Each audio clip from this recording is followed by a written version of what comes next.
Constructor हमने पिछली बार भी देखा था, पिछले लेक्चर में भी देखा था, और आज भी फिर से कुछ उसके ऊपर प्रोग्राम देखने वाले, कंस्ट्रक्टर एंड डिस्ट्रक्टर के ऊपर। ठीक है, कंस्ट्रक्टर के ऊपर कुछ प्रोग्राम देखेंगे, उसके साथ डिस्ट्रक्टर के ऊपर भी कुछ प्रोग्राम देखेंगे। कुछ पॉइंट बचे हैं कि जो हमने अभी तक नहीं देखे, वो भी उसमें देखते हैं। ठीक है, जैसे कि मैंने बोला था, कंस्ट्रक्टर क्या होता है, एक same name as a class name होता है। पहले तो वो एक फंक्शन होता है, उसके बाद उसका नाम same name as a class name होता है, एंड उसको कॉल करने की कोई ज़रूरत नहीं होती। जब आप आपका ऑब्जेक्ट क्रिएट करते हो, आप ऑब्जेक्ट क्रिएट करते हो, सपोज स्टूड एस, तो उसी टाइम कंस्ट्रक्टर ऑटोमेटिकली कॉल होता है। मोस्टली ये मेमोरी एलोकेशन पर्पज़ के लिए काम करता है। जो भी आपको काम करना है कि वो ऑटोमेटिक होना चाहिए, ऐसा आपको लगता है, हर एक ऑब्जेक्ट के लिए ये फाइनल, या फिर हर एक प्रोसीजर के लिए ये तो चीज़ पहले करनी होगी, ऐसा होगा, तो उस टाइम आपको कंस्ट्रक्टर में आप वो काम डाल सकते हो। और बाकी जो आपको सपोज गेट डेटा फंक्शन है, तो उसमें जो काम होता है reading all the fields, okay, वो भी आपने इसमें किया तो भी वो हो सकता है पॉसिबल। ठीक है, उसके साथ डिस्ट्रक्टर है। डिस्ट्रक्टर क्या करता है, जो मेमोरी एलोकेट की है मोस्टली वो फ्री करने का काम करता है। ठीक है, उसको भी कॉल करने की कोई ज़रूरत नहीं होती। जब ऑब्जेक्ट का डिस्ट्रॉय पॉइंट आ जाता है, मीन्स अभी ऑब्जेक्ट खत्म होने वाला है, या फिर उसको लास्ट फंक्शन जो कॉल होगा वो कौन सा कॉल होता है, डिस्ट्रक्टर का कॉल होता है। समझ में आया?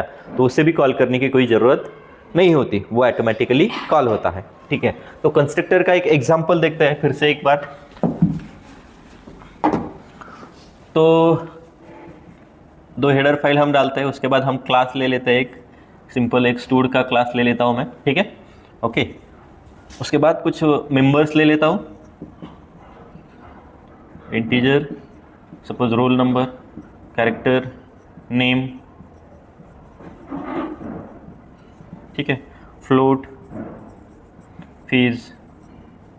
ओके, तो ये सारे मेंबर हो गए। उसके बाद कुछ फंक्शन लेंगे। अब मैं क्या करने वाला हूँ, जो गेट डेटा का जो भी काम है वो मैं कंस्ट्रक्टर के पास देने वाला हूँ। उसके साथ मैं जस्ट पुट डेटा रिकॉर्ड है वही डिस्प्ले करूँगा। तो उसके लिए मैं डिस्प्ले या पुट डेटा, पुट डी, ऐसे कुछ भी आपको जो लेना है वो फंक्शन ले लो, एंड क्लास क्लोज। ठीक है, देखो समझ लो, क्लास स्टूड बनाया मैंने, उसमें 3 मेंबर है, roll number, name and fees. ठीक है, एंड एक ही फंक्शन दिया है डिस्प्ले, लेकिन यहाँ पे मुझे कंस्ट्रक्टर बनाना जरूरी है, तो मैं यहाँ पे भी एक स्टूड नाम का कंस्ट्रक्टर बना लूँगा, फंक्शन बना लूँगा। अब मैंने स्टूड नाम का फंक्शन बनाया है।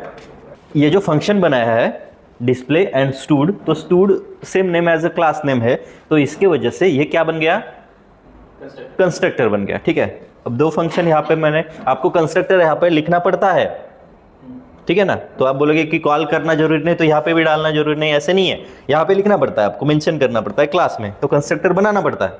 ठीक है, ओके, यहाँ तक समझ में आया। 3 मेंबर है, क्लास स्टूड है, एंड 2 फंक्शन है, एक कंस्ट्रक्टर है, एक सिंपल डिस्प्ले फंक्शन है। ओके, अब उसके बाद मेन लिखते हैं।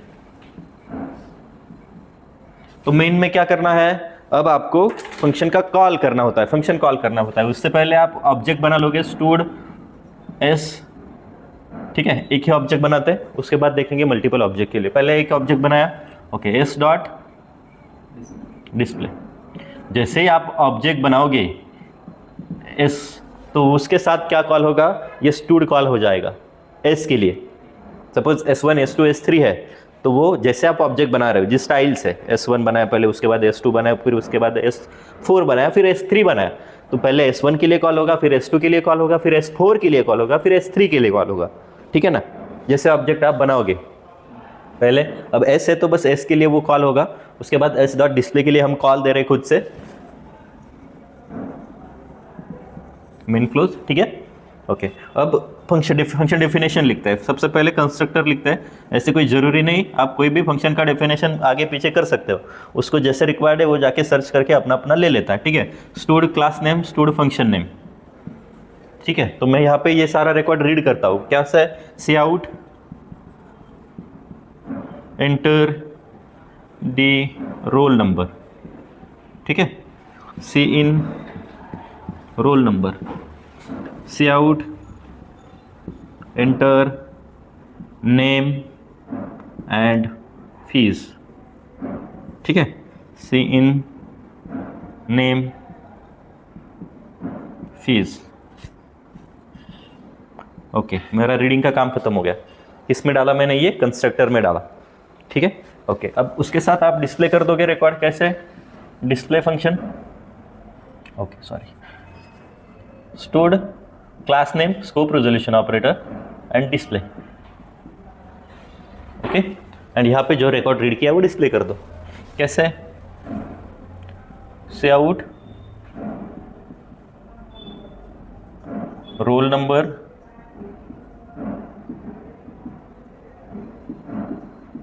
RN, सी आउट नेम,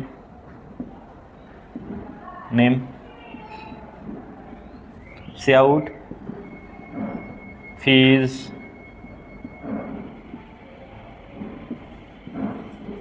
ओके। सो फिर से एक बार देख लो, कंस्ट्रक्टर देख रहे हैं, सिंपल आप जो रीडिंग का या फिर ये भी काम आप कंस्ट्रक्टर में भी कर सकते हो, लेकिन मेन पर्पज उसका मेमोरी एलोकेशन या फिर जो भी आपको इनिशियलाइजेशन पर्पज में काम करना है वो कंस्ट्रक्टर का काम होता है, ठीक है, ओके। तो क्लास स्टूडेंट है, स्टूड, 3 मेंबर कौन सा, integer, roll number, name, fees, ठीक है। उसके बाद एक कंस्ट्रक्टर बना, कंस्ट्रक्टर क्यों? क्योंकि उसका name same as a class name है, स्टूड नाम का।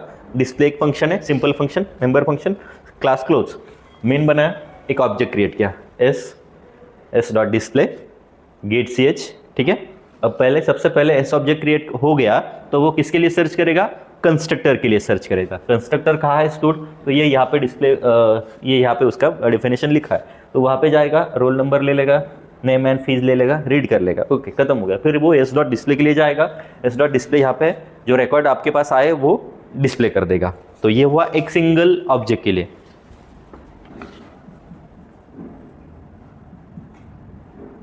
ठीक है। ऐसे है S1, S2, S3, multiple object बनाए हमने। तो यहाँ पे S1 के लिए कॉल होगा, S2 के लिए कॉल होगा, S3 के लिए कॉल होगा। तो हर एक बार के लिए ये 3 बार एग्जीक्यूट होगा, S1 के लिए, S2 के लिए, S3 के लिए, ठीक है।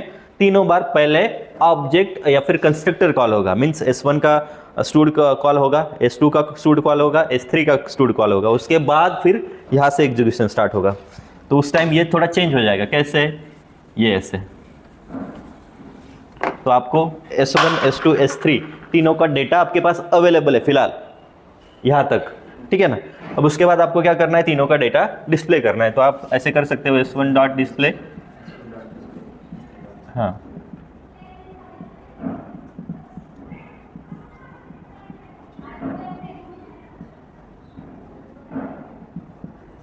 ठीक है। या फिर array of object using for loop, उसमें भी आपको S1 का डेटा, S2 का डेटा, S3 का डेटा, जितने भी आपके मीन्स ऑब्जेक्ट क्रिएट होंगे उतना ऑटोमेटिकली कंस्ट्रक्टर पहले कॉल हो जाएगा, ठीक है, ओके। उसके बाद डिस्प्ले कॉल करना पड़ेगा। तो अब जैसे आपका ऑब्जेक्ट क्रिएट होता है वैसे कंस्ट्रक्टर कॉल होता है, ठीक है। और जैसे आपका ऑब्जेक्ट क्लोज होगा, जहाँ पे S1 का काम खत्म हो जाएगा, उसी टाइम S1 का डिस्ट्रक्ट, तो ये समझ में आया, कंस्ट्रक्टर समझ में आया, ठीक है। ऐसे प्रॉपर उसका एग्जीक्यूशन होता है, सिंपली मैंने करके दिखाया। अब कंस्ट्रक्टर में आपको मीन्स वेरियस टाइप्स है, उसमें से आपको 3 टाइप इंपॉर्टेंट दिए। पहले तो डिफ़ॉल्ट कंस्ट्रक्टर है, उसके बाद पैरामीटराइज कंस्ट्रक्टर है, एंड तीसरा है कौन सा? Copy constructor.